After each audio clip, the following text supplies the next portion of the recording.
What's up, guys? This is Church of Caboose, and for today's Destiny 2 video, we are talking about Trials. The data miners and some other folks have found that there's good reason to believe we are getting a Trials back in Season of the Worthy, which is the very next season and should start in mid-March. I am planning on playing a lot of Trials, and I hope to make Trials videos and like tips and tricks, that kind of thing, for all of you. So I thought now would be a great time to kind of show that I'm trying to cover all that stuff and let you know I'm going to be trying to cover more PvP things. And it's been a long time since we had Trials. Trials is the end game version of PvP, and the last time we had a Trials was Trials of the 9, and the last day it was running was August 28th of 2018. Now, for those of you that might be skeptical about me saying that Trials is coming back, I have put links of quote-unquote proof in the description box down below about Trials return and all that goodness, and you feel free to check those out if you don't believe me or just kind of want to verify some stuff. So my goal for the video is to tell you about what Trials has been in the past, why I play this game, and how to prepare for the Season of the Worthy. So first of all, what is Trials? Well, basically Trials is elimination mode. You can play elimination now in Destiny 2 if you want to kind of test it out and get like dust off the good old spider webs just to kind of see what happens. But basically elimination, you kill a teammate, you kill an enemy, that enemy cannot res themselves. One of their teammates has to revive their ghost, and you have limited revives, kill the whole other team, and then you win the round, win enough rounds to win the match. There you go. That's basically what Trials was. Now I'm guessing that Trials will probably be elimination in the future. Now in Destiny 1, Trials was 3v3 and it's called Trials of Osiris. In Destiny 2, Trials was 4v4 and it was called Trials of the 9. In both versions, they had a light level impact, where so like the higher power you were, the more damage you could do to those that were not at your power level, and it gave a lot of incentive to play the whole game instead of just Trials or PvP. And hopefully we will get that with the Trials that is allegedly coming out in the near future. Trials is a huge thing for the game. We had a whole other loot pool. I will have pictures flashing around as we go just to kind of show you what like the different armor and gear looks like. You had different looks to the armor based on flawless tickets completed, which were 7-0 runs. We're going to talk about tickets here in a second. And then you would have regular armor for not going flawless. And then Destiny 2 had the same thing. Destiny 1 color scheme was more black and yellow. Destiny 2 color scheme for Trials of the 9 was more white in nature. So just kind of keep that in mind as some of these pictures are flashing across the screen. So let's talk about the cards, because the cards work the same way in both Destiny 1 and Destiny 2 with very few exceptions. So the cards, you would go to see the appropriate vendor. Destiny 1 for Trials of Osiris, you would see Brother Vance. He is still around. He's on Mercury now. And then Destiny 2, you would go and see the Emissary in an area you could only pick from the PvP selection spot. Destiny 1, you went to a typical public space thing. So you go there, you would grab the ticket from that vendor, and you would have the ability to win up to 7 matches or lose 3 times, whichever one came first. And ideally, the ever sought after thing was to have a flawless ticket, so you win 7 matches without losing anything.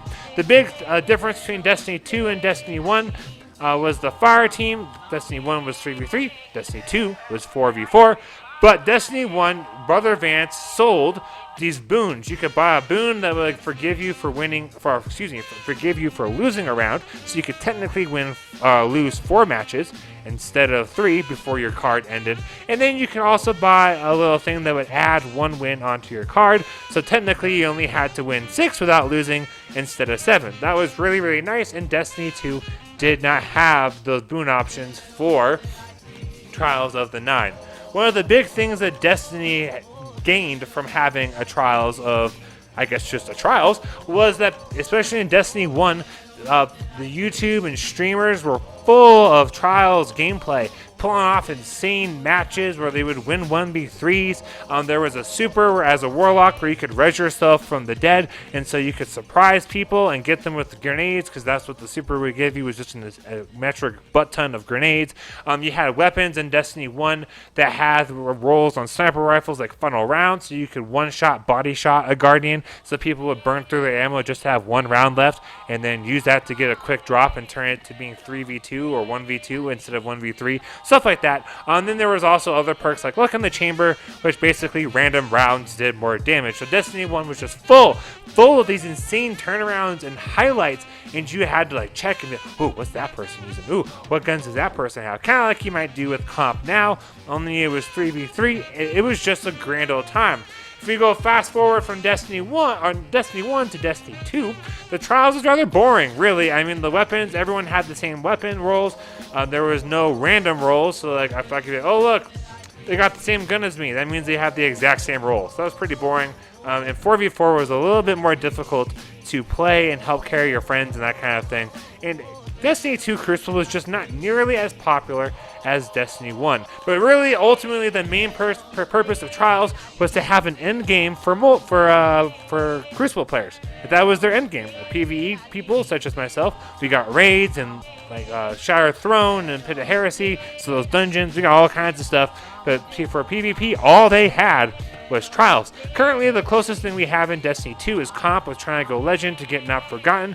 Granted, getting Not Forgotten is very difficult and time-consuming, but once one earns that gun or, buys it, because, people do that, and either one's fine by me, there's not much of a reason to get to the max score of Legend again unless you're trying to get that title of Unbroken, which just happens to be the rarest title in the game.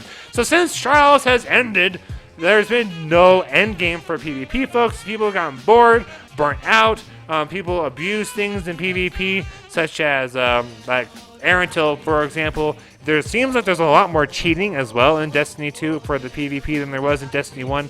But granted, I played a lot more PvP in Destiny 2 than I did in Destiny 1, so maybe my perspective is thrown off a little bit. It just seems like we got lots and lots of cheaters now as compared to Destiny 1.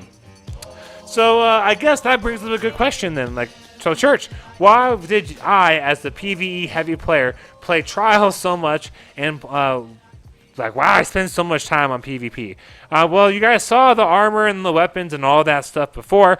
A lot of why I played Trials was because there was so much prestige to have those weapons and those armors. Like, you had that stuff on, you load into a Crucible match, and people are like, oh, look at that. Like, it was just a really cool thing. And one blessing and curse about myself is I am the kind of guy that wants to have everything. So my desire really to play Trials was just trying to catch or collect all the gear and weapons possible. It's because I really liked how it looked, and that was something I needed to do. And then Trials gave me a reason to play PvP. That was most of my reason to play PvP. So Trials was just kind of my incentive for everything that was multiplayer. Now, how should you be preparing for the alleged return of Trials in Season of the Worthy? Well, we've got meta weapon loadouts. These are loadouts that are commonly used throughout the community and all the different platforms. In this portion of the video, I'll tell you some weapons per weapon swap type, so kinetic, energy, and heavy, that are most commonly used in PvP. And this information is based on data I got from a program called Charlemagne. Charlemagne is a pretty nifty thing. I have a link for it down below. Basically, you get to find out all the different stats of what's being used in the community, and you can check out your own stats like raid clears, PvP, like how your last match went, all kinds of stuff. And if you're interested, just look at the link, and there's a whole guide included in that link about how to install it and put it in your Discord and how to use it, that kind of thing.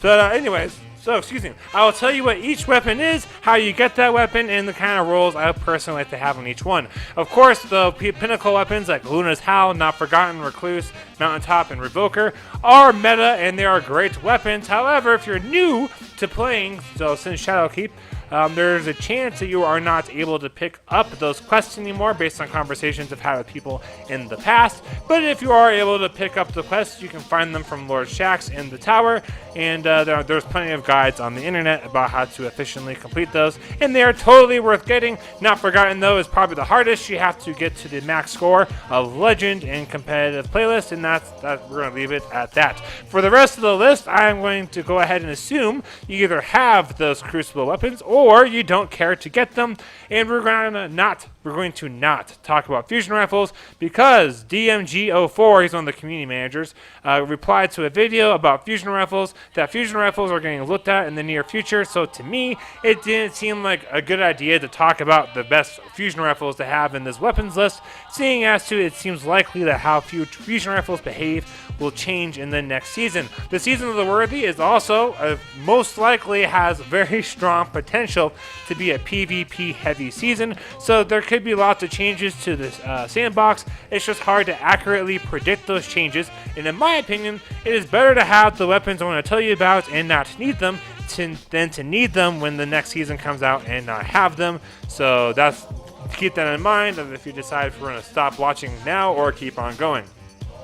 And then let me know if you would like me to make a video on these changes. As the season gets closer, as the season of the Worthy approaches, I'm sure we'll get more and more information about what changes are coming. And if you would like, I can make a video about it. I may or may not do it, but if you guys comment down below that, hey, Church, make a video about it, I will be more likely to figure all that stuff out and give you guys a video on the changes coming to the sandbox with Season of the Worthy as they all arrive.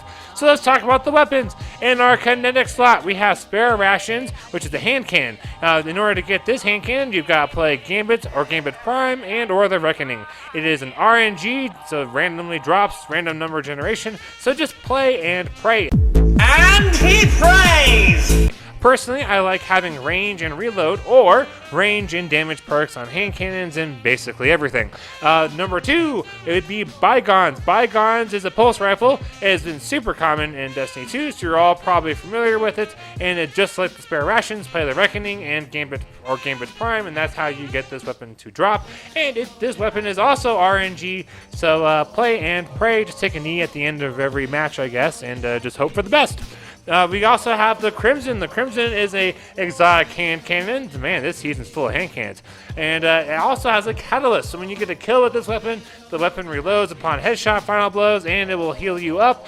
And it's also RNG, so just play and pray. Then we have the Dust Rock Blues. It is a shotgun. The best way to farm this is to go play the Menagerie, because you can slot rooms into your chalice. And to know what rooms to use, I have a link down below.